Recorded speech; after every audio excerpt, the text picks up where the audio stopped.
Hello everyone, good morning, welcome back to my সম্পাস blog চ্যানেলের সকলকে অনেক অনেক স্বাগত জানিয়ে আজকের ব্লগটা শুরু করলাম। প্রথম থেকে শেষ পর্যন্ত দেখার অনুরোধ রইল। তোমরা সকলে সবাই কেমন আছো? আশা করবো যে যেখানে আছো সকলে ভালো আছো, সুস্থ আছো, আর আমরাও কিন্তু বেশ ভালো আছি। তো এই যে এখন ওই সাড়ে আটটা মতন বাজে, কি এর বেশি হবে। তো তখন থেকে ব্লগটা শুরু করলাম। আর আজকে বড়মশাই সকাল মেয়েকে নিয়েই, ছোটো মেয়েকে নিয়েই বেরিয়ে গেছে, ওকে স্কুলে দিয়েই একদম বেরিয়ে যাবে, একটু দূরে যাবে কাজে, তার জন্য। তো চা বিস্কুট খেয়ে সকালে বেরিয়েও গেছে। আর আজকে একটু সকাল সকাল ঘর দূরের কাজ হয়ে গেছে, তার জন্য ভিডিওটাও শুরু করতে পেরেছি, না হলে 9টা-10টা বেজে যায়। তো যাই হোক, এখানে দেখতেই পাচ্ছ গোলা রুটি করছি। আর আজকে বড় মেয়ে স্কুলে যাবে, তো কি নিয়ে যাবে টিফিনে, তো আস্তে আস্তে তো সেই 5টা, সাড়ে 5টা বাজবে, তার জন্য একটু ভারী খাবার না দিলে হবে না। আর বৃহস্পতিবার তো কী দেবো বুঝতে পারছিলাম না। প্রথমে ভেবেছিলাম লুচি করে দেবো, তো তারপরে রুটি করে দেবো, তখন ও আবার নাক সিটকাচ্ছিল। তো ওই জন্য বললাম তাহলে এক কাজ করি, কী বানিয়ে দিতি সেটাই বল। তখন বলছে তুমি ছেড়ে দাও, আমাকে টিফিনে পয়সা দিয়ে দাও, আমি টিফিন কিনে খাবো। আমি বললাম বাইরের জিনিস খেতে হবে না, একটা কাজ করি গোলা রুটি করে দিই, গোলা রুটি করে দেবো আর সস দিয়ে দেবো পাতা, তুই খেয়ে নিবি। বলছি মা ঠিক আছে। খুব খুশি হয়ে গেছে, দেখতে পাচ্ছ মুখটা দেখে খুব খুশি। আমি বলছি কটা দেবো, ও বলছে দাও তুমি বেশি করে। তো যাই হোক, ওই জন্য বেশি করেই করেছি। আর ওর 7-8টা দিয়ে দিলাম, কারণ বন্ধুরাও যদি খায় ওর কম পড়ে যাবে। আর আলু সিদ্ধ ভাত করে দিয়েছি ওর মতন একদম, ঘি দিয়ে মেখে দিয়েছি। এই যে খাচ্ছে, এক হাতা ভাত খায়, শরীরটা দেখেছো তো কী রোগা, এক হাতা ভাত খায় বসিয়ে বসিয়ে, এখন কতক্ষণ ধরে খাবে। তো যাই হোক, আর এখানে এই যে মেজোজন মাদুরে নোংরা পড়েছিল, তার জন্য এই যে মাদুরটা ঝেড়ে নিয়ে আসলো। তো যাই হোক, পেতে রাখা হয় এখন, তো যেহেতু মাঠে জল জমে গেছে না, মানে ভিজে ভিজে ওঠে, তার জন্য মাদুর টাদুরগুলো পেতে রাখি। তা আমি বললাম পেতে রাখ, সেই তো বিছানাটা গুছাতে যাবো, এখনও বিছানা গোছানো হয়নি, বিছানা গুছাবো। আর এই যে সুজি সকালবেলায় করেছি, এই সুজিটা মাম্মাম সোনার আজকে টিফিনে সুজি ছিল, তাই দুধ দিয়ে সুজি বানিয়েছি। আর এই যে চাও দেখতে পাচ্ছ বরমাসে খেয়ে গেছে, আমার জন্য রাখা রয়েছে, খাইনি এখনও, মেয়ের টিফিন বানাতেই ব্যস্ত হয়ে গেছি। আর বাকি যেই বাটিতে সুজিটা দেখলে, ওটা বিপত্তারিণী পুজোর দিন বানিয়েছিলাম, সেই সুজিটা বের করে রাখলাম, ওটা মেয়ে খাবে, ফ্রিজে ছিল। আর এই যে এক বাটি সুজি দিয়ে দিয়েছি, যেই সুজিটা আজকে বানিয়েছি। ও বললো, মেজো মেয়ে বললো বোনকে তো তুমি টিফিনে দিয়েছো, আর আমি এই সুজিটা খাচ্ছি, তুমি দিদিভাইকে দিয়ে দাও। তাই ওকে টিফিনে সুজি দিলাম, আর আজকে গোলা রুটি করে দিলাম। তারপরে বলছে মা আমাকে পয়সা দাও। ওর বাপির সঙ্গেই যায়, ওর বাপি নিয়ে একবারে ওকে স্কুলে ছেড়ে দিই, তারপরে অফিস চলে যায়। আজকে তো ওর বাপি সকাল সকাল বেরিয়ে গেছে, তার জন্য ওকে একাই যেতে হবে। তা বলছে পয়সা দাও, তারপরে 100 টাকা দিয়ে দিলাম রিক্সা ভাড়ার জন্য, রিক্সা হোক টোটো হোক যাবে। তো এই যে বেরিয়ে পড়লো, তো স্কুলে যাচ্ছে। তো যাই হোক, ঘরে থাকলে ফোন নিয়ে বসে থাকে, পড়াশোনা করার পর ফোন নিয়ে বসে থাকে। তো আমি বলি ফোন দেখাটা কম করবি, তো সেই ফোন দেখে, তারপরে অনেক বকাবকিও করি। তো যাই হোক, বেরিয়ে যাচ্ছে, ভালোও লাগছে না, খারাপও লাগছে। তো আর এখানে মেজো সোনাকেও খেতে দিয়ে দিয়েছি, সুজি খাচ্ছে, গোলা রুটি খাচ্ছে। ওদের গোলা রুটি খুব পছন্দর খাবার। আমার বড় মেয়ে যেমন ভালোবাসে, আমার মেজো মেয়েও ভালোবাসে। আর ছোটো মেয়ে তেমন করে খায়নি, একদিন খেয়েছিল, গরম গরম রাতে করেছিলাম, এবারে ওর জন্য রেখে দিয়েছি। ও তো আর এসে খেলে ভাত খেতে পারবে না, কারণ আস্তে আস্তে 1টা বাজে স্কুল থেকে, তাই ওর জন্য রেখে দিলাম, ও সন্ধেবেলায় টিফিনে খাবে। দুধটা আজকে দেবো না। তো যাই হোক, দুটো ওর জন্য রেখে দিয়েছি। আর আমি নিয়ে নিচ্ছি, দেখো আমার টিফিন হচ্ছে চা আর মুড়ি।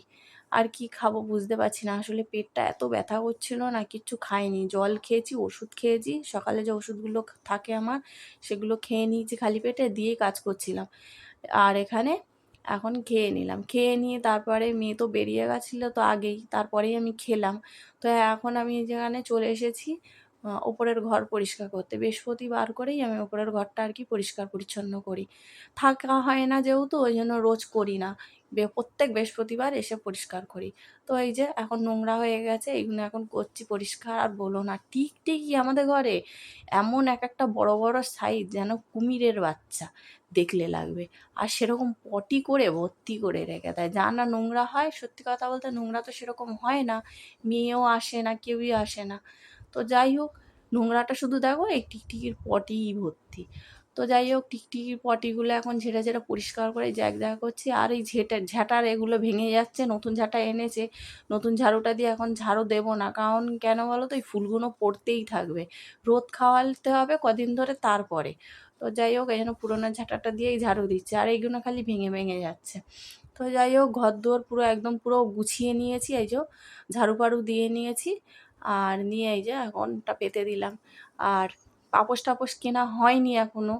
তো এই ঘাসের ম্যাটগুলো অনেক দিন আগে কেনা ছিল, বড়মশাই ঘরটা হতেই কিনে এনেছিল, তাই পাততে দিইনি। তা এখন যাই হোক পাতি দুই একটা, একটা খাটের পাশে।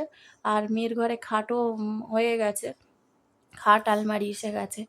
তো আমাদের ঘরেরটা কিছুই আসেনি। আর আমাদের ঘরের না নিচে যে বড় ঘরের গদিটা চেঞ্জ করেছি, আমাদের ঘাড় কোমর ধরে যাচ্ছিল কদিন ধরে, তাই জন্য একটা দামি গদি নেওয়া হয়েছে, আর এই গদিটা নিয়ে এখানে রেখে দিয়েছে, তোষক আর গদিটা ওপরের ঘরে। তো যাই হোক সব পরিষ্কার পরিচ্ছন্ন করে এখন নিচে চলে এসেছি, দেখছি মেজমি এখনও মানে খাওয়া হয়ে গেছে, বসে বসে এখন টিভি দেখছে, আর আমি এখানে এই যে সব জামা কাপড় মেলে দিয়েছিলাম। তো রোদ আছে যেহেতু এখন বলি যাই এবারে। তো যাই হোক এখন মেয়েকে নিয়ে চলে এসেছি বন্ধুরা, তারপরে আর ভিডিও করতে পারিনি। নিয়ে স্নান টান করে এসে এখন ডাইরেক্ট এই যে পুজো টুজোগুলো দিয়ে নিলাম, সেটাই আর কি তোমাদেরকে দেখাচ্ছি। সকালের পুজোটা আর কি আজকে আমার মেজো মেয়ে দিয়ে দিয়েছে, তাই সকালে দিতে হয়নি। আর বেলায় পুজোটা আমি বললাম আমি স্নান করে দিয়ে দেবো, মেয়েকে এনেই আজকে স্নান করেছি। তো যাই হোক আর কি রান্না করব বুঝতে পারছিলাম না, বড় মেয়ে থাকলে না রান্নার ঝামেলাটা আর করি না। তো এই যে এখন আলু সিদ্ধ দিয়েছি, ফেনা ভাত করেছি আর পাঁপড় ভাজা।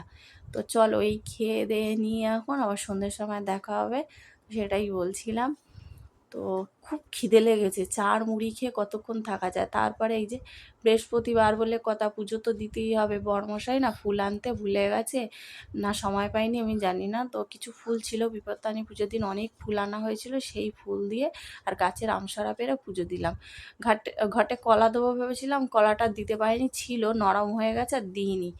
আর এখানে পুজো টুজো দিয়ে উঠলাম, এদিকে আমার বড়মশাই চলে এলো, এসে যে এখন দেখো মেয়েকে কাজগুলো করাতে দিয়েছে, ও সব ভুলভাল করেছে, তার জন্য আমি একটুখানি মারছিলাম। মারগুলো ঠিকঠাক করছিল না, ভয় দেখাচ্ছিলাম, ছোঁয়াচ্ছিলাম। এবার এই পাকামো বসে বসে, ওর বাপি একটু ফোনে কথা বলছিল, এই যে ভিডিও কল করে ফোনে দেখো এ করছে, দেখছে। তো লিফট কি একটা লিফটের ভিডিও পাঠিয়েছে, সেটা দেখছে ও, সেইটা দেখতে হয়ে গেছে। তো আমিও এখানে চুল টুলগুলো আঁচড়ে নিয়েছি, আর আমার বড় মেয়ে কিন্তু এসে থেকেই ঘুমাচ্ছে। সে 5:30 এসছি, এসে থেকে ঘুমাচ্ছে, আর আমি একটু ধরেছি ওই জন্য রেগে গেছে। তো যাই হোক ডাকছি চা খাবি, ওর তো উঠেছে। তো এখন এই যে চা ফা নিয়ে নিয়েছি, চলো খাওয়া দাওয়া করে নি। আজকের মতন টাটা, গুড নাইট সবাইকে।